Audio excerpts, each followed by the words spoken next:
this video, we're gonna take a look at the transport functions and give an overview of Ableton Live. Here you see a blank project. First, we have to make sure that our audio settings are set correctly.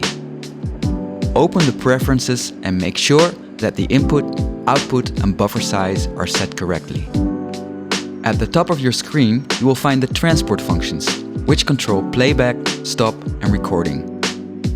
To change the tempo, you can either click and drag up or down, or double-click and type in the BPM. You can also tap in the BPM manually. To change the time signature, you can also click and drag up or down. Or type it in by double-clicking on the box. Here you can activate the metronome, which helps you keep in time. Unique to Ableton are two kinds of views, session view and arrangement view.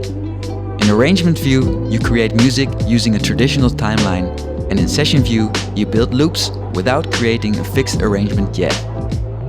You can switch between the two screens by clicking these buttons, or pressing Tab on your keyboard. To save your project, go to File, Save Live Set, select a location and fill in a name. Now you've learned how to set up the basics of Ableton Live.